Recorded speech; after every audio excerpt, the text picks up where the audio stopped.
காரியத்தை நீங்கள் செய்யும் போது அவருடைய வார்த்தைகளை உங்கள் வாயிலே கொடுத்து அந்த வார்த்தையை நீங்கள் புகழத்தக்கதாய் உங்களை மாற்றுவார். அந்த வார்த்தையை புகழத்தக்கதாய் மாற்றுவார். அதுதான் சாட்சி. அதுதான் சாட்சி. சாட்சி அவசியமாக இருக்கிறது. ஏனென்றால் நாம் இன்று சொல்லும் சாட்சி நாளை தேவனுடைய ஞாபக புஸ்தகத்தில் குறிப்பிருந்தால் அதை கொண்டு தேவன் நம்மை வழிநடத்த வல்லமையுள்ளவராயிருக்கிறார். தலைமுறை தலைமுறை தாங்கும் வினோதா, உலகமும் தோன்றி ஒளியாதே என் ஆத்துமமே என் முழு உள்ளமே உன் ஆண்டவனை தொழுதேத்து.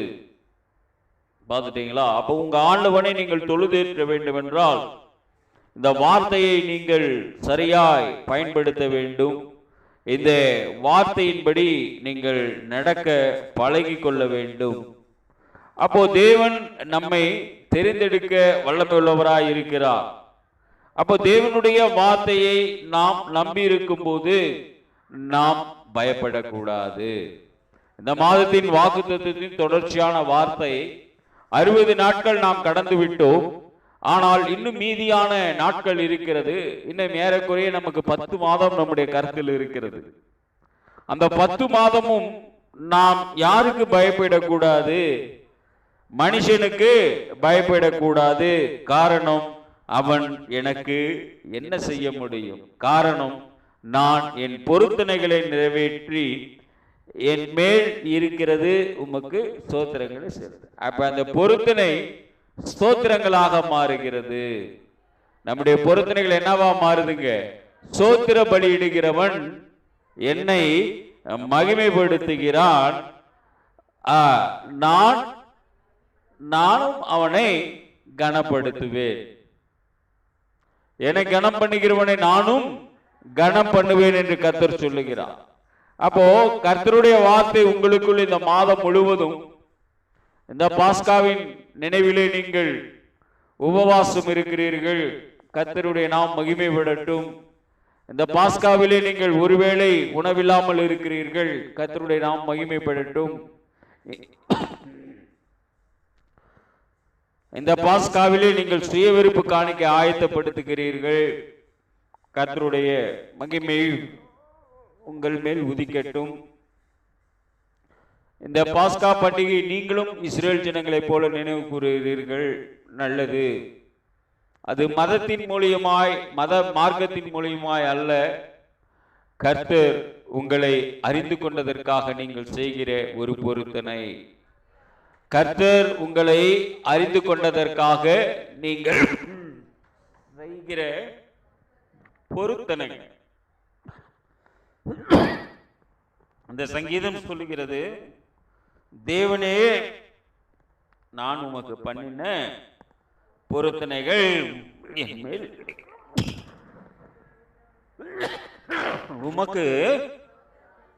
உமக்கு ஸ்தோத்திரத்தை செலுத்துவேன். அப்ப தேவன் பண்ணின அந்த பொருத்தனைகளை நாம் கரங்களிலே வைத்திருக்கிறோம்.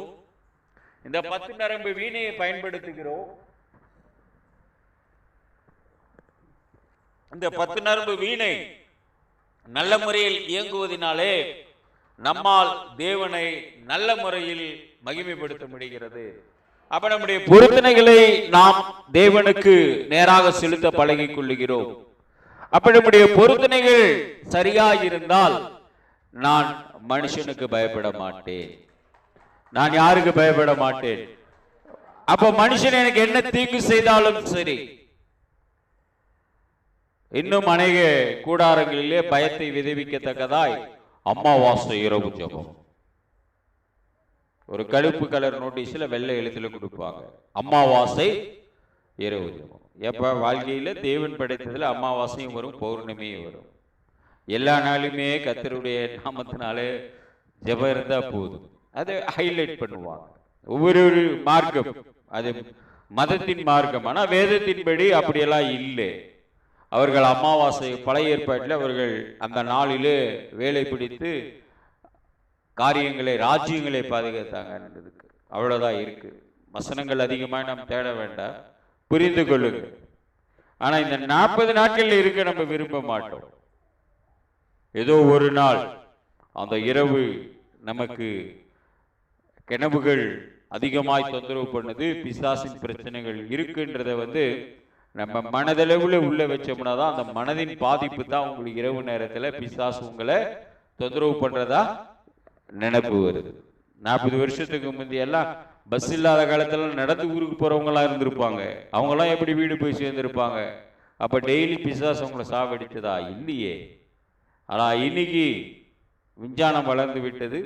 நம்முடைய மூளை பகுதி என்ன செய்கிறது என்று நமக்கு தெரியாததுனால நாம் இப்படிப்பட்ட சூழ்நிலையில மாறுறோம். ஆனால் இந்த வேதம் நமக்கு நல்ல முறையில் சொல்லி தருகிறது. நீங்கள் நான் உனக்கு பண்ணின பொருத்தனைகளை என் மேல் இருக்கிறது, உமக்கு சோத்திரங்களை செலுத்துவேன். நான் தேவனுக்கு முன்பாக ஜீவனுள்ளோருடைய வெளிச்சத்திலே நடக்கும்படி நீர் என் ஆத்துமாவை மரணத்துக்கும் என் கால்களுக்கும் என் தேவனால் தப்புவிக்க முடியும். என் தேவனால் தப்புவிக்க முடியும். அதை சொல்லி காட்டணும், நம்ம தேவனை சொல்லணும். அப்போ இதை வாசிக்கிற பிள்ளைகள், இதை விசுவாசத்தோடு சோத்திர பலிகளை ஏறெடுக்கிற பிள்ளைகள் மரணத்துக்கு பயப்பட தேவையில்லை. எதுக்கு பயப்பட தேவையில்லை? மரணத்துக்கு பயப்பட தேவையில்லை. மரணமே உன் கூரெங்கே, பாதாளமே உன் ஜெயமெங்கே. என் கர்த்தராகிய இயேசு கிறிஸ்து வெற்றி சிறந்தார். அவருடைய கல்லறை திறந்திருக்கிறது. ஆகவே அவருடைய உயிர்த்தெழுதலினாலே எனக்கு மீண்டும் ஒரு வாய்ப்பை தருவார். ஆகவே இந்த மரண கண்ணியிலிருந்து அவருடைய நாமம் விடுவிக்க வல்லமை உள்ளதா இருக்கிறது. அப்ப அந்த வல்லமையுள்ள நாமத்தை நீங்கள் மகிமைப்படுத்த வேண்டும் இந்த மாதத்தில். அதுதான் இங்க வசனம் நமக்கு தெளிவாய் சொல்லுகிறது. தேவனை முன்னிட்டு அவருடைய வார்த்தையை நான் புகழுவேன். தேவன் கொடுத்த குமாரனாகிய இயேசு கிறிஸ்துவை முன்னிட்டு மீண்டும் அவருடைய வார்த்தையை நான் புகழுவேன். தாவீது இயேசு கிறிஸ்துவை சிலேடையாக பார்க்கிறார், தன்னுடைய ஆவிக்குரிய கண்களிலே பார்க்கிறார். இதுக்கு முந்தின சங்கீதத்தை நாம் வியாக்கியானத்தை பார்த்தோம், அதுவும் ஆவிக்குரியதில். அதில் அகிதோப்போலை பற்றி பார்த்தோம், யூதாசை பற்றி பார்த்தோம். அதான் வேத ஆராய்ச்சி தான் நம்ம சபை. நம்ம மதம் இல்ல, மதத்தை அடிப்படையில் நம்ம சபை நடத்தல. பிரியமானவர்களே, சபை ஆராய்ச்சி, வேத ஆராய்ச்சி சபையில நீங்க இருக்கிறீங்க. நீங்க பேரு பெற்றவர்கள். நான் பெருமையா சொல்ல, நீங்க அந்த இடத்துல எடுத்து பாருங்க. இயேசுன்னு எங்கேயுமே ஒண்ணு கிடையாது. போன சங்கீதத்துல தாவீது தப்பி ஓடின போது, சவுலின் கையிலிருந்து தப்பித்த போது எழுதினது தலைப்பு இருக்கும். மஸ்கிஸ் என்கிற சங்கீதம் போதக சங்கீதம் என்று இருக்கும். மஸ்கிஸ் வாத்தியத்துல வாத்தியன்னு இருக்கும்.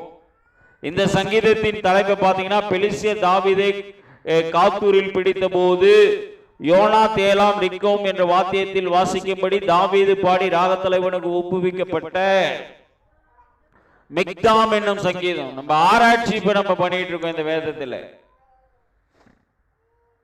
மதத்தின்படி, மதத்தின் கோட்பாடுல இயேசு உங்களை ரட்சித்தார், என்னையும் ரட்சித்தார். இயேசு உங்களுக்கு 1.25 கோடி கொடுத்தார், எனக்கு 15 கோடி கொடுத்தார். உங்களால் 15 கோடிக்கு நான் அதிபதியானேன். இந்த தெருவில் நான் பிச்சைக்காரனை போல இந்த பட்டணத்தில் வந்தேன். என் தாயின் வயிற்றில் ஒன்றுமே இல்லாமல் வந்தேன். உலகத்துல யார் பிறந்தாலும் தாயின் வயிற்றுல யாரும் கூட்டு சோட்டு போட்டு வெளியே வர்றது இல்லை குழந்தைங்க. எந்த தாய் வயிற்றிலையாவது அப்படி வந்திருக்கிறது தெரியுமா? வெறுமையாய்தான் வர முடியும். எந்த தாய் பிறந்தாலும், உலகத்தில் இருக்கிற எந்த தாய் குழந்தை பெற்றாலும் கூட்டு சோட்டோட வராது. ஆனா பிசாசின் பிள்ளைகளை அதை பெருசுபடுத்துவாங்க. தேவனுடைய, நமக்கும் தேவனுக்கும் உள்ள உறவை தப்பா பேசுவாங்க. தப்பா எப்படி பேசுவாங்கன்னா, இப்படி மாத்தி பேசுவாங்க. இதுதான் தூஷணம். பொய்யான தீமையான மொழியில பேசுறது. கர்த்தர் எனக்கு அதை கொடுத்தார், இதை கொடுத்தார், கர்த்தர் உங்களுக்கும் கொடுப்பாரு. அது சபை. இது வேத ஆராய்ச்சி மையம்.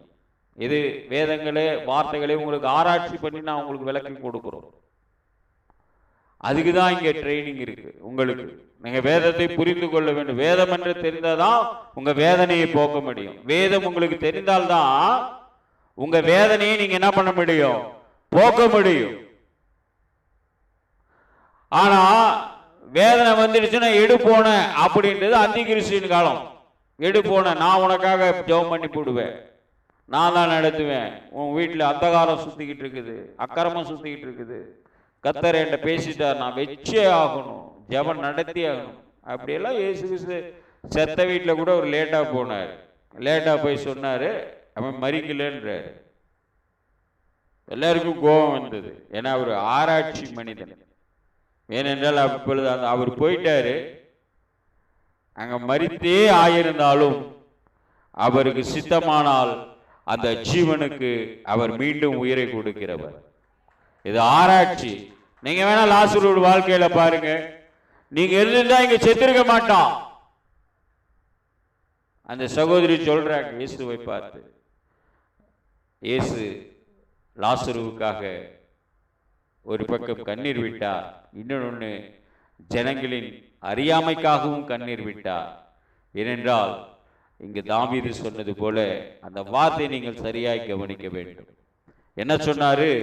நான் உம்மை நோக்கி கூப்பிடும் நாளில் என் சத்துருக்கள் பின்னிட்டு திரும்புவார்கள், தேவன் என் பட்சத்தில் இருக்கிறார் என்பதை நான் அறிவேன். அல்லேலூயா. இப்ப தேவன் என் பட்சத்தில் இருக்கிறார் என்பதை நான் பார்த்துட்டேன். இந்த சங்கீதத்தை நான் வியாக்கியானம் பண்றது எதை வைத்து பண்ணுகிறேன்? எந்த ஆராய்ச்சியில பண்ற? எந்த நேரம் கர்த்தர் எனக்கு ஒதுக்குனாரு டைம்? அப்ப போன வாரம் நான் ஆராய்ச்சி பண்ணி தொடர்ச்சி இந்த சங்கீதத்துல இருக்கும். இப்ப இந்த சங்கீதத்தின் தொடர்ச்சியை தான் உங்களுக்கு 9:33 கன்வெர்ட் பண்ணேன். அது என்னுடைய நண்பனின் சபையின் வார்த்தை, அது அதுல இருக்கும். அதை நான் கட் பண்ணி நானே தயாரிச்ச மாதிரி உங்களுக்கு அனுப்பலாம், எடிட்டிங் செட் பண்ணலாம். ஆனா நான் செய்யல. நீங்க பாத்தீங்கன்னா அது ஒரு ஊர் பேர் போட்டு ஒரு சபை பேர் இருக்கும், ஆராய்ச்சி சபைன்றதுனால அப்படி போட்டு விட்டேன். அது தப்பு இல்லை. அப்போ உண்மை அதுதான். நீங்கள் வெட்கப்பட்டு போகாமல் இருக்க வேண்டும் என்றால் நீங்கள்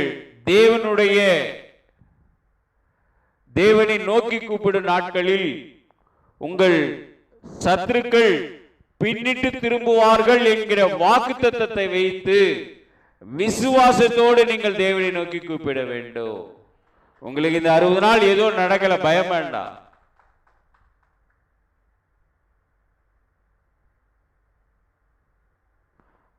மருத்துவத்துறையில இருந்தா நானும் போராடுறேன். ரத்தத்துல சக்கரை மட்டும் அளவு அதிகமா இல்லை, இந்த சளி தொந்தரவு ஒரு 3 பாயிண்ட் அதிகமா இருக்கு.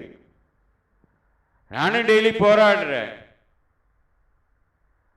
என் சத்துரு பின்னிட்டு வைக்கப்பட்டு போகணும். இந்த 1 மணி நேரமாவது ஒரு 3/4 மணி நேரமாவது இரும்பல் இல்லாம கர்த்தருடைய வார்த்தையை பிரசன்டேஷன் பண்ணணும். என் நுரையீரல் எவ்வளவு நாள் தாங்குன்றதெல்லாம் கர்த்தர் எழுதி வச்சுட்டார். இதுக்கு மேல அதை எந்த மருத்துவராலும் மாற்ற முடியாதுதான் விஞ்ஞானம். ஆனா வாழ்றதுக்கு நான் அந்த மார்த்தையை சார்ந்து வாழலாமே தவிர அந்த மாத்திரையால தான் வாழ்றேன் நான் சொல்லக்கூடாது. ஹல்லேலூயா. அந்த மாத்திரையால தான் நான் என்ன பண்றேன், வாழ்றேன்னு சொல்லக்கூடாது. அதை சார்ந்து வாழ்றேன். ஆனா நான் யாரை நம்பி வாழ்ந்து கொண்டிருக்கிறேன்? தேவனை முன்னிட்டு அவருடைய வார்த்தையை புகழ்ந்து கொண்டு இருப்பதினாலே அந்த கர்த்தர் எனக்கு ஜீவனை தருகிறார். அது எனக்கு மாத்திரம் அல்ல, உங்களுக்கும் நிச்சயம் தருவார். உங்களுக்கும் நிச்சயம் தருவார். நீங்க விசுவாசத்தோடு இருக்கணும்னு தான் இந்த 56ஆம் சங்கீதம் கொண்டு போகிறது. 55ஆம் சங்கீதத்தின் கடைசி வசனம் என்ன சொல்லிச்சு நம்ம பார்த்தோம் போன வாரம். நீர் அவர்களை அழிவின் குழியில் இறங்க பண்ணினீர், இரத்த பெரியரும் சூதுள்ள மனுஷரும் தங்கள் ஆயுஷ நாட்கள் பாதி வழியாகவும் பிழைத்திருக்க மாட்டார்கள். நீங்க யாரை நம்பி இருக்கணும்? அதனாலதான் சொன்ன, நம்ம ஆராய்ச்சி நடத்துறதுனால கூட்டம் குறையா இருக்கும் சபைக்குள்ள. ஏன்னா இங்க மனிதனுடைய வார்த்தையை புகழ்றதுக்கு நம்ம இல்லை. இப்ப என் சகோதரி சொன்ன சாச்சா கத்தர் கேட்டார் போதும், அவ்வளவுதான். அதை நான் எக்ஸ்பிளைன் பண்ண அவசியம் இல்லை. நானே இங்கு மூச்சு விட சிரமப்பட்டு இரும்பிட்டு இருக்கேன். ஜெபகுறிப்பு கொடுத்தாங்க, ஜெபம் பண்ண, அவ்வளவுதான். கர்த்தர் சுகத்தை கொடுத்துட்டார். இது ஒரு மாம்சீகமான சபை, இது ஒரு மார்க்கமான சபையா இருந்ததுன்னு வைங்க, மதத்தின்படி நம்ம சபை ஆரம்பிச்சிருந்தோம்னு வைங்க, இதை டெலிகாஸ்ட் பண்றதுக்கு பேச்சுன்னு பேசலாம்.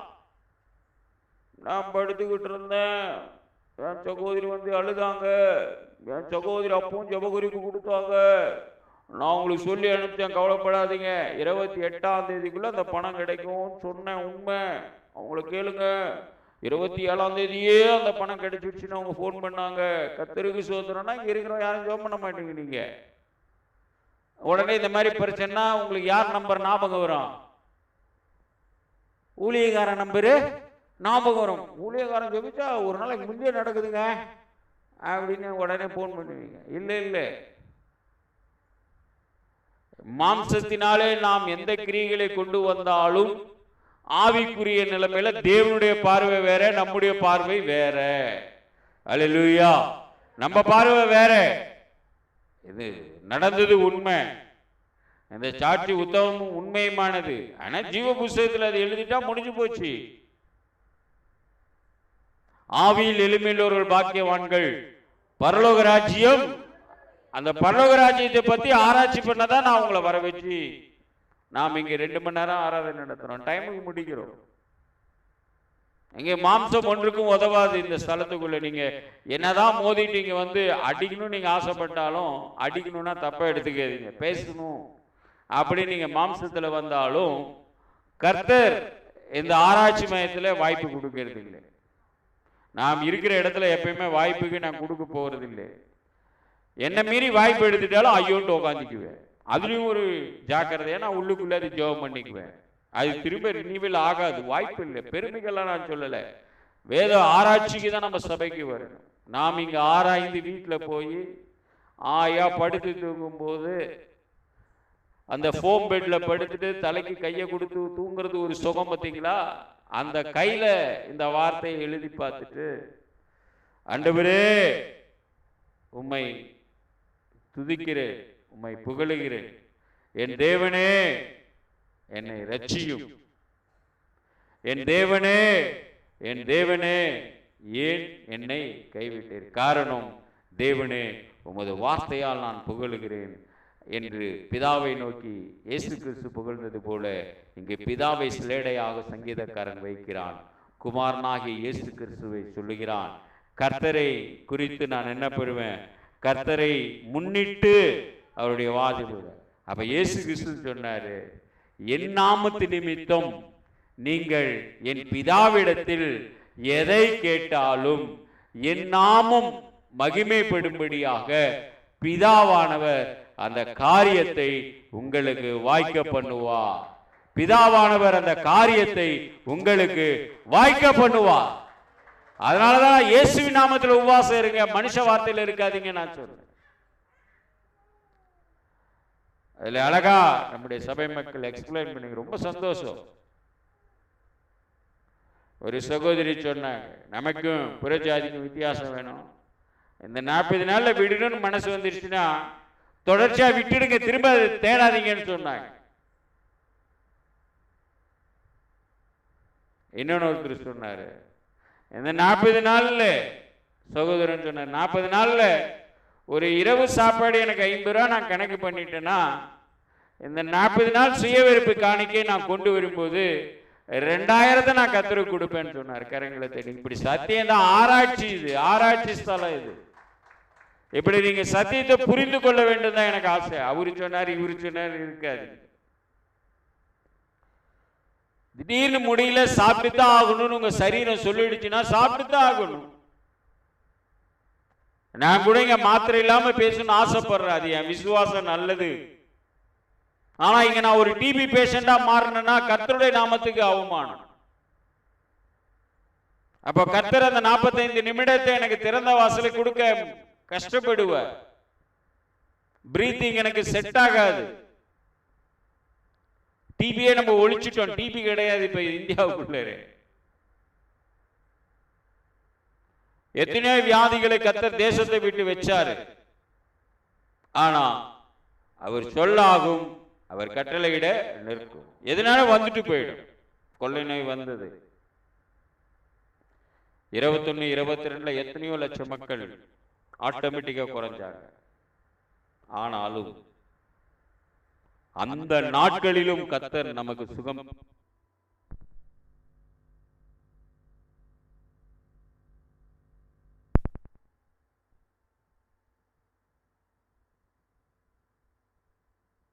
உங்களுடைய சரீரத்தை ஒடுக்கி கர்த்தரை மகிமைப்படுத்தும் போது கர்த்தர் நிச்சயம் உங்கள் பேரில் மகிழ்ச்சியா இருப்பார். கர்த்தர் உங்கள் பேரில் என்னவா இருப்பாருங்க? மகிழ்ச்சியோடு உங்களுடைய ஆராதனையில் அவர் கலந்து கொள்வார். உங்க ஆராதனையில் அவருக்கு வருவாருங்க. நான் போய் சொல்லணும் எனக்கு அவசியம் இல்லை. நான் ஆராய்ச்சி பண்ணிட்டேன், வேத ஆராய்ச்சியில் இருக்கேன். நான் வேத வல்லுநன் இல்லை, வேத போதகன் இல்லை. சும்மா ஜனங்களை உட்கார வச்சுட்டு போன கதை வந்த கதையை சொல்லிட்டு நான் டைம் விட்டுறவன் இல்லை.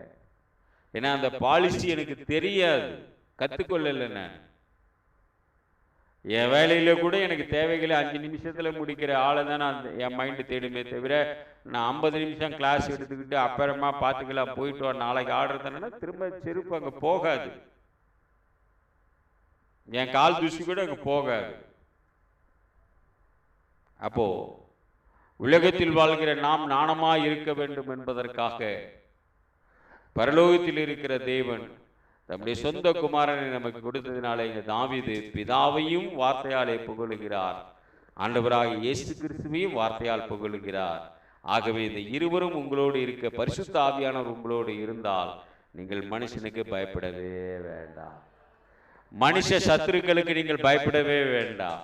அப்போ வானத்தின் சத்துருவுக்கு நீங்க பயப்படவே வேண்டாம், அந்த தேவன் பார்த்துக் கொள்வார், எல்லாவற்றையும் அந்த தேவனே பார்த்துக் கொள்வார். எப்ப நாம் வாசித்த ரோமர் புஸ்தகத்துக்கு கடந்து செல்வோம், ரோமரை எடுத்துக்கொள்வோம்.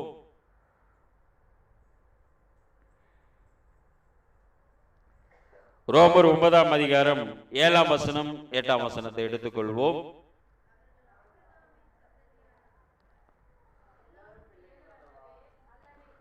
கொஞ்சம் கொஞ்சம் நிதானமா படிங்க, சண்டை போடாதீங்க.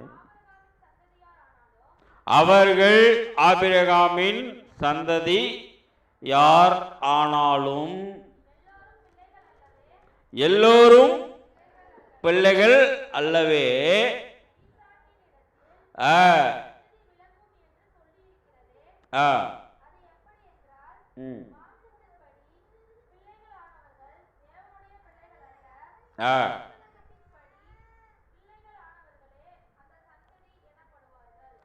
இப்போ தேவன் தெரிந்தெடுப்பை பற்றி இந்த 9ஆம் அதிகாரம் இருக்கிறது. எனக்கு மிகுந்த துக்கமும் இடைவிடாத மனவேதனையும் உண்டாயிருக்கிறது. நான் சொல்லுகிறது பொய்யல்ல, கிறிஸ்துவுக்குள் உண்மையை சொல்லுகிறேன் என்று பரிசுத்த ஆவிக்குள் என் மனச்சாட்சியும் எனக்கு சாட்சியாயிருக்கிறது. நாம் தேவாலயத்துக்கு வருகிறோம். அப்போஸ்தலனாகிய பவுலின் தொடர்ச்சியான ஊழியம் இது. அந்த தேசத்திலே அவர் சிறைபிடிக்கப்பட்டார். அந்த சிறையின் நாட்களிலே யூத கோத்திரங்களை அவர் தெரிந்தெடுத்து யூத கோத்திரங்களுக்கு சொல்லும் போது அவர்கள் அதை வழுவி போகிற விசுவாசத்தில் இருக்கும்போது இவர் மனசிலேடையாக இந்த 9ஆம் நிருபத்தை வைக்கிறார். இந்த நிருபம் தேவன் தமது தெரிந்தெடுப்பில் நீதி உள்ளவர் என்று விளக்குகிறது. கர்த்தர் உங்களை தெரிந்தெடுத்துக்கிறதுல நீதி உள்ளவராய் இருக்கிறார். நாம் சொன்னது போல நாம் ஆராய்ச்சி செய்வதில் நாம் ஜாக்கிரதை உள்ளவர்களாய் இருக்க வேண்டும். நம் வேத தியானத்தை நாம் சரிவர கவனிக்காவிட்டால் நமக்கு என்ன இல்லாமல் போயிடும், விடியற் காலத்து வெளிச்சம் இல்லாமல் போகும். அப்ப ஒரு 40 நாட்கள் ஒரு பொருத்தனை எப்படி செய்வது, அந்த பொருத்தனை எப்படி நிறைவேற்றுவது, அந்த பொருத்தனையின் தன்மை என்ன, அந்த பொருத்தனையில் அசுத்தம் இருக்கிறதா பரிசுத்தம் இருக்கிறதா என்றெல்லாம் நம்ம பார்க்க முடியாது. இப்ப அதனுடைய கிளாரிபிகேஷன் தான் இது. அதை கிளியர் பண்றது தான் அப்போஸ்தலனாகிய பவுல் இங்க சொல்றாரு. 2 பேரில் ஒருவரை தேவன் தெரிந்து கொள்ளுகிறார். எப்படி தெரிந்து கொள்ளுகிறார்? வாக்குத்தத்தத்தின்படி பிள்ளைகளானவர்களே அந்த சந்ததி எனப்படுகிறார்கள். அந்த வாக்குத்தத்த வார்த்தையானது குறித்த காலத்திலே வருவேன், அப்பொழுது சாராள் ஒரு குமாரனை பெறுவாள் என்பதே.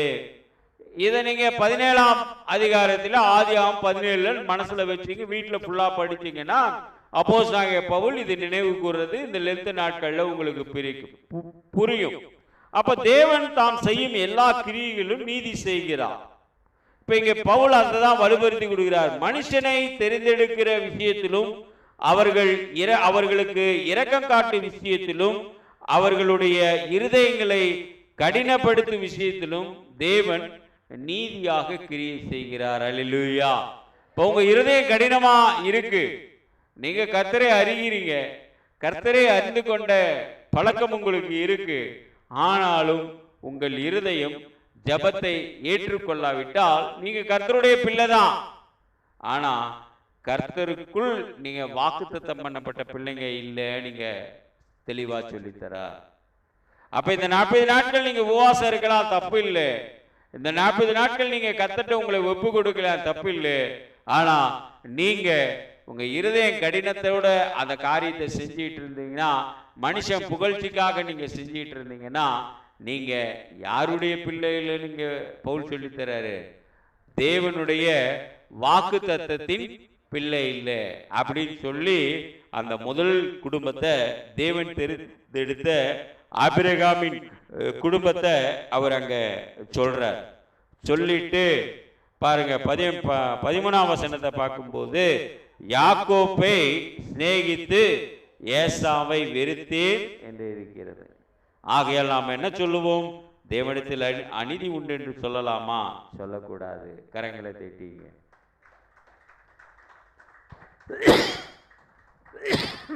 ஏன் உங்களை கரங்களை தட்டுங்கன்னா, தேவன் தான் 2 பிள்ளைகளை கொடுத்தார் அந்த அம்மாவுக்கு. ரெபேக்காளுக்கு யார் கொடுத்தது? தேவன். பிள்ளைகள் யாரால் வரும் சுதந்திரம்? 2 பிள்ளைங்களை கர்த்தர் கொடுத்தாரு. ஒரு பிள்ளை கனத்தோட வாழுது, ஒரு பிள்ளை கனவீனமா வாழ்ந்து சேஷ்டபுத்திர பாகத்தை வித்துடுச்சு.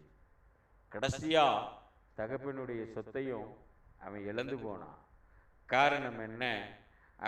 அவனுடைய இருதயத்துல அந்த சேஷ்டபுத்திர பாகம் என்கிற ஒரு மிகப்பெரிய கர்த்தர் அருளின ஈவ அந்த ஏசா என்ன படுத்திக்கல, பயன்படுத்திக்கல. நம்ம எல்லாமே கர்த்தருடைய பிள்ளைகள் தான். பேசுறேன், நானும் கர்த்தருடைய பிள்ளை தான், நீங்களும் கர்த்தருடைய பிள்ளை தான். ஆனா நம்முடைய இருதயம் கடினப்பட்டே வாழ்ந்துடுச்சுன்னு வைங்க, கீழ்ப்படியாமல் போயிடுச்சுன்னு வைங்க, தேவனுடைய கோபம் அந்த சந்ததியே உள்ள வராமல் பண்ணியிருக்கு. நீங்க ஏசாவின் சந்ததியே பழைய ஏற்பாட்டில் பார்த்தீங்கன்னா அவங்க தான் ஏதோ மீறா மாறினாங்க. அவங்களை ஆண்டவர் வைக்க போறோம்னு சொல்லிட்டார். அது எரிதலுக்கு பயன்படுத்துறதா போயிடும்னு சொல்லிட்டாரு. அப்ப நாம் தேவனுடைய பிள்ளைகளாய் இருக்கிறோம். தேவனுடைய வாக்குத்தத்தத்தை மறந்து விடக்கூடாது. அப்ப தேவன் அநீதி உள்ளவராய் இல்லை, அவர் நீதி உள்ளவராய் இருக்கிறார். அதே போல நீங்க இஸ்மவேலுக்கு பதிலாக தான் ஈசாக்கை தேர்ந்தெடுத்தார். அப்ப ஏசாவை வெறுத்தேன், யாக்கோப்பை நேசித்தேன் சொல்ற, சிநேகித்தேன் 9-13 பார்க்கிறார். அப்ப இங்க அதே போலதான் இந்த இடத்துல அழகா இவர் சொல்றாரு, இஸ்ரவேலின் பாவிகளுக்கு பதிலாக நீதிமான்கள்ட்டு 9ஆம் அதிகாரத்துல நம்ம இப்ப 14ஆம் வசனத்துல இருந்து நம்ம பார்த்தா முதலே பார்த்தோம். தேவனிடத்தில் அநீதி என்று சொல்லலாமா? சொல்லக்கூடாது. அவர் மோசையை நோக்கி, எவன் மேல் இரக்கமாயிருக்க சித்தமாயிருக்கிறேனோ அவன் மேல்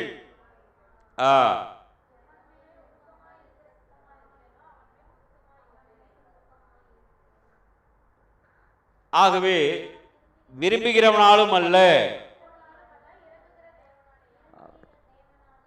இறங்குகிற தேவனால ஆகும். இதெல்லாம் நீங்க யாத்திரையாகும் 32ஆம் அதிகாரத்துல வீட்டில் நீங்க படிச்சு பார்த்துங்க. யாத்திரையாகும் 32ஆம் அதிகாரத்துல இந்த சம்பவங்கள்லாம் உங்களுக்கு கொடுக்கப்பட்டு இருக்கிறது. அதனால் நாம் தெரிந்து கொள்ள வேண்டும், இந்த 40 நாட்களில் நாம் பொருத்தனைகளை கர்த்தரிடத்தில் மகிழ்ச்சிக்காக செய்ய வேண்டும். இந்த 40 நாட்கள் சத்ருவின் போராட்டத்துக்காக நாம் பயப்படக்கூடாது. அதே நேரத்தில் நாம் வாக்குத்தத்தத்தின் பிள்ளைகளாய் மாற வேண்டும். எப்படிப்பட்ட பிள்ளையா மாறணும்? அப்ப வாக்குத்தத்தத்தின் பிள்ளையா இருந்தா கர்த்தர் நம்மேல் இரக்கமாயிருக்க சித்தமாய் இருந்தால் நம்மேல் இரக்கமாயிருப்பார். இந்த வசனத்தை நீங்க நல்லா ஆராய்ந்து 4-5 தடவை படிச்சு பார்த்தீங்கன்னா இந்த அர்த்தம் தான் உள்ள உங்களுக்கு கொடுக்கும். நீதிமான்களை எல்லாம் பாவிகளையே நான் நேசிக்கிறேன்னு சொல்றாரு. ஆனா நீதிமானுக்கு வரும் துன்பங்கள் அநேகமாயிருந்தாலும் கர்த்தர் அவனை விடுவிக்க வல்லவராயிருக்கிறார். அல்லேலூயா. கர்த்தர் தெரிந்து கொண்டதினாலே யாக்கோபுக்கு எவ்வளவு பிரச்சனைகள் வந்தது. கர்த்தர் வாக்குத்தத்தத்தின் பிள்ளைகளை, வாக்குத்தத்தத்தின் பிள்ளையாகிய ஈசாக்கை வளர்க்கும் போது இஸ்மவேலும் வளர்ந்து விட்டான். அது எவ்வளவு பெரிய பிரச்சனையா இருந்தது. அதுதான் ஆண்டவர் இந்த இடத்துல சொன்னார்.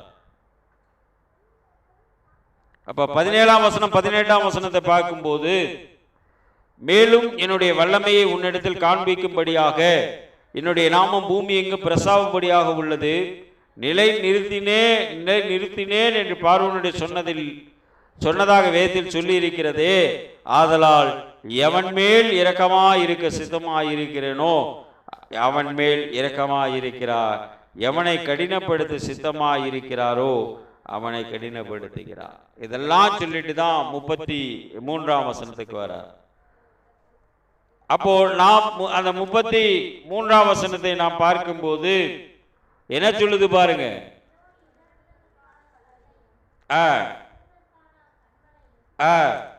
வைக்கிறேன், அவரிடத்தில் விசுவாசமா இருக்கிறவன் எவனோ அவன் என்னப்படுவதில்லைங்க, அவன் என்ன பண்றதில்லை, வெக்கப்படுவதில்லை. அப்ப நீங்க வெக்கப்படாம ஜீவிக்கணுங்க. இந்த வருடத்துல நீங்க எந்த காரியத்தை குறித்து என்னப்படக்கூடாதுங்க, வெக்கப்படக்கூடாது. கர்த்தர் துணை நின்று அந்த காரியத்தை வெற்றி சிறக பண்ணினார். கர்த்தர் துணை நின்று அந்த காரியத்தை வெற்றி பெற செய்தார். கர்த்தருடைய வேலை வாய்ப்பில் என்னை வெக்கப்படுத்தாம வெற்றி பெற செய்தார். கர்த்தர் என்னுடைய புதிய முயற்சியில் வெற்றி பெற செய்தார். கர்த்தர் எனக்கு வீடு வாசலை ஏற்படுத்தி கொடுத்தார். என்னுடைய முகங்கள் வெக்கப்படுத்தவில்லை. கர்த்தர் எனக்கு சுகத்தை கட்டளையிட்டார். கர்த்தருடைய நாம் மகிமைப்படுவதாக. நான் வெக்கப்படவில்லை, என்னுடைய வியாதிக்காக நான் வெக்கப்படவில்லை. கர்த்தர் அந்த வியாதி நிமித்தம் எனக்கு விடுதலையை கொடுத்தார். ஏனென்றால் வசனம் சொன்னது, அவர் எவன் மேல் இரக்கமாயிருக்க சித்தமாயிருக்கிறாரோ அவன் மேல் இரக்கமாயிருக்கிறார். அந்த இரக்கத்தின் தேவன் என் அருகில் இருப்பதினாலே நான் சிங்கத்தின் மேலும் விரியன் பாம்பின் மேலும் நடந்தாலும் பால சிங்கத்தை மிதித்து போட்டால் மிதித்து போடுவேன். ஆகையா நான் மரண இருளின் பள்ளத்தாக்கிலே நடந்தாலும் பொல்லாப்புக்கு பயப்படேன், தேவரீர் என்னோட கூட இருக்கிறார். எல்லாம் சேர்ந்து சொல்லி பாருங்க. நான் மரண இருளில் பள்ளத்தாக்கிலே நடந்தாலும்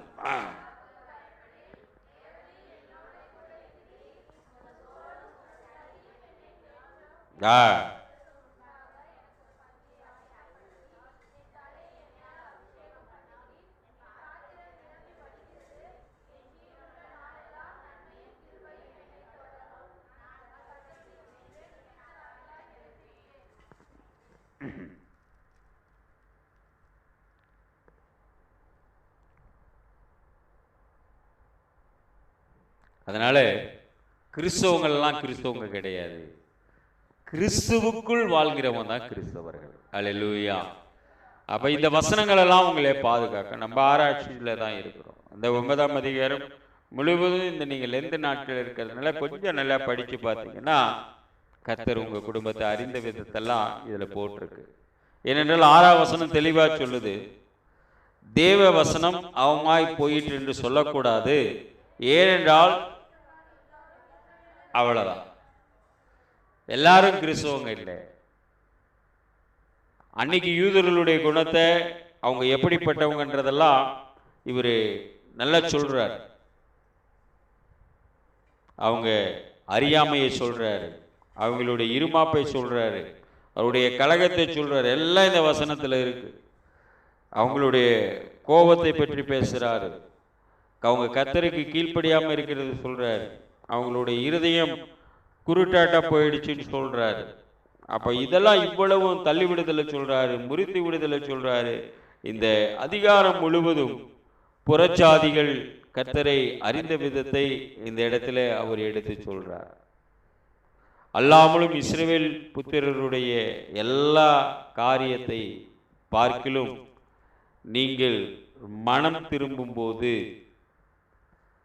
சங்கீத பகுதியில் வாசித்தது போல நீங்கள் இந்த கர்த்தருடைய வார்த்தையினாலே நீங்கள் புகழும் போது, இந்த கர்த்தரை நோக்கி நீங்கள் அந்த கண்மலையாகிய கர்த்தரை நோக்கி பார்க்கும்போது, அந்த கண்மலை சியோனில் வைக்கிறேன், அவரிடத்தில் விசுவாசமாயிருக்கிறவன் எவனோ அவன் வெட்கப்பட்டு போவதில்லை.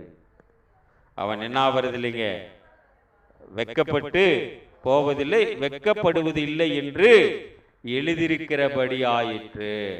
அல்லேலூயா. அப்ப நாம் அவரிடத்தில் இரக்கம் பெற்ற கூட்டமாய் நாம் கடந்து வந்திருக்கிறோம். அவருடைய மன உருக்கம் இன்னும் நம்ம இடத்துல இருக்கு. நாம் கண்ணீரை 2 சொட்டு விடும்போது அந்த கண்ணீர் துருத்தியில் அல்லவா வைத்திருக்கு. நீங்க வாசித்த சங்கீதம் 56ல இருக்கும் பாருங்க. என் அலைச்சல்களை தேவரீர் அறிந்து வைத்திருக்கிறீர்,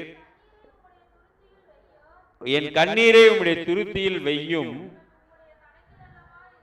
அவைகள் யாருடைய கணக்குல இருக்குங்க? கர்த்தருடைய கணக்குல இருக்கிறதுனால தான் அவர் நமக்கு இன்னும் ஜீவனை கொடுத்து நம்முடைய குடும்பத்தை வழி நடத்தி கொண்டிருக்கிறார். என்ன நம்ம குடும்பத்தில் இருக்கிற ஒவ்வொருவரையும் ஆசீர்வதித்து நீங்க ஆவியில் இந்த 40 நாள்ல எளிமையுள்ளவர்களாய் மாறுங்க. பரலோக ராஜ்யம் உங்களுடையது. நீங்க அந்த கண்மலையை பார்த்துக்கிட்டு இருங்க. இந்த 40 நாட்கள் உங்களுக்காக அடிக்கப்பட்ட கண்மலையை நோக்கி பாருங்க. மனித வார்த்தைகளை பார்க்காதீங்க, தேவ வார்த்தைக்காக போராடுங்க. மனிதன் மூலியமா தேவன் பேசுவார். மனிதன் தெய்வம் அல்ல, தெய்வமே தெய்வம். அவ்வளவுதான் நம்ம சொல்ல முடியும். இஸ்ரவேலின் பரிசுத்தரே பரிசுத்தர், அவ்வளவுதான். இஸ்ரேலின் பரிசுத்தர் யாவே, அப்படிதான், அவ்வளவுதான். அதனாலதான் தாவீது அதை பிரித்து காட்டினான். தேவனை, வார்த்தையை நான் எப்பொழுதும் புகழுவேன். கர்த்தரை முன்னிட்டு மீண்டும் நான் அவரை புகழுவேன். நான் புகழ்வதினாலே அவரை துதிக்கிறேன். அவரை துதிக்கிறதினாலே நான் மனுஷனுக்கு பயப்படேன், சத்துருக்களுக்கு பயப்படேன். அவ்வளவுதான். இந்த மாதம் முழுவதும் உங்களை சத்துருக்கள் தொடாதபடி உன்னதமானவருடைய மறைவில் நீங்கள் இருக்க வேண்டும். சர்வ வல்லவர்களின் நிழலிலே தங்க வேண்டும். அவ்வளவுதான். உன்னதமானவருடைய மறைவில் இருக்க சர்வ வல்லவர்களிலே தங்குவான். நான் கர்த்தரை நோக்கின்னு வரல பாருங்க, அவ்வளவுதான், விட்டுருங்க. நான் கர்த்தரை நோக்கி நம்ம சொல்ல மறக்கிறோம். மாசம் ஃபுல்லும் இந்த வசனத்தை படிக்கிறோம், வெள்ளிக்கிழமையிலையும் இந்த சங்கீதத்தை நம்ம படிக்கிறோம், ஓய்வு நாளிலே படிக்கிறது இல்லை. வெள்ளிக்கிழமை சனிக்கிழமை 2 நாள், வாரத்துக்கு 8 நாள் படிக்கிறோம். அப்போ நம்ம இந்த 8 நாள் படிச்சிருக்கோம்னா இப்போ நம்ம 8 வாரத்தை கடந்துட்டோம். அப்போ 16 தடவை இந்த வருஷத்தில் இதை படிச்சிருக்கோம். சபைக்கு வந்திருந்தா படிச்சிருப்பீங்க. நம்ம அதை 16 தடவை படித்தோம். நமக்கு அந்த முதல் வார்த்தை தான் மனசில் இருக்குது. 2ஆம் வார்த்தை மனசில் இல்லைன்னா நம்ம விதை எங்கே போட்டிருக்கோன்றதை நீங்கள் பார்த்து, நீங்கள் ஒரு நல்ல விவசாயி. ஆண்டவர் சொன்னார், விதை என்பது வசனம். ஒரு விவசாயியிடம் அந்த வசனம் விதை போனது. அவன் அதை நல்ல நிலத்தில் போட்டதுனால அவனுக்கு எவ்வளோ கிடைச்சதுங்க? 30, 60 விதைக்கேற்றது போல கிடைச்சது. அதுலேயும் விதை எப்படி விதைக்கணும் பார்த்தீங்களா? வித்தியாசத்தை ஆண்டவர் வைக்கிறார். பிரசங்க பகுதியில் கொஞ்சம் தியானம் பண்ணுங்க. வீட்டில் இருக்கும்போது படித்ததையே படித்து பாருங்க. வயசாக ஞாபக சக்தி மறையும். ஆனால் நீங்கள் வேதத்தை மட்டும் மறக்கிற மாதிரி தான் பிசாசு வச்சிருப்பான். ஆனால் உலகத்தை மறக்கிற மாதிரி பிசாசு உங்களை வச்சிருக்க மாட்டான். இதில் ரொம்ப நீங்கள் பாருங்க, வேதத்தை மறக்க தான் பிசாசு வைப்பான். வசனத்தை, இந்த கர்த்தரை நோக்கின்றதை மறக்க வைக்கிறான். ஆனால் நான் ஏதாவது தப்பாக பேசியிருந்தேன்னா நீங்கள் இப்போ இங்கே உட்காந்துட்டு என்னை பார்க்கும்போது அந்த வார்த்தை உங்களுக்கு ஆட்டோமேட்டிக்காக என்ன ஆகும்? இருதயத்தை நிறைவு, அவர் பொசுக்குன்னு பேசிட்டாரு அப்படின்ட்டு போயிடுவீங்க. அவர் பொசுக்குன்னு பேசிட்டாரு, நறுக்குன்னு பேசிட்டாருன்னு அதை ஞாபகப்படுத்துறது என்ன? அந்த விதை தான். நீங்கள் உள்வாங்கி வச்சிருக்கிற விதை தான், வேற ஒன்றும் இல்லை. உங்களை திட்டணும்னு யாருக்கு இருந்திருக்காது. வாயிலா ஜீவனை மிதிக்கும் போது அது கடிச்சிடுது. வாயுள்ள மிருகத்தை நீங்க மிதிக்கும் போது அது கடிக்கிறது இல்லை, உங்களை திட்டும். அறிவில்லை, பார்த்து போக மாட்டேன் அப்படி தானே சொல்லுவாங்க. மேலே வந்து இடிக்கிற உனக்கு அறிவில்லைன்னு சொல்லுவாங்க. அந்த அறிவில்லை ஏன் மிதிச்சேன்னு அவங்க இப்படி கேள்வி கேட்கறத விட நீ சரியா பார்க்காம போயிட்டீங்க, கொஞ்சம் பார்த்து போங்கன்னா அந்த விதை வேற மாதிரி வளர்ந்துருக்கு. எடுத்த உடனே ரேஸா வந்ததுன்னா இந்த விதை வேற மாதிரி வளர்ந்துருக்கு. ஒரு ட்ரெண்டே ஓடிட்டு இருக்குது. ஒரு பொண்ணு சொல்லுது, நான் அக்காவாகவும் இருப்பேன், தங்கச்சியாகவும் இருப்பேன், அவருக்கு தேவைன்னா நான் பொண்டாட்டியாக கூட இருப்பேன்றா. ஒரே நிமிஷம், அது 30 செகண்டில் அந்த பொண்ணு சொல்லுது. காலம் நம்மலாம் எப்படி மாறி போயிடுச்சு பாருங்க. அப்போ அந்த பெண்ணை பெற்றவங்க என்ன நினைப்பாங்க? ஒரு நடிகனுக்காக இந்த பொண்ணு சொல்லுது, அவருக்கு அக்கா வேணும்னா அக்காவாக இருக்கிறான், தங்கச்சி வேணா தங்கச்சியாக இருக்கிறான். ஏன்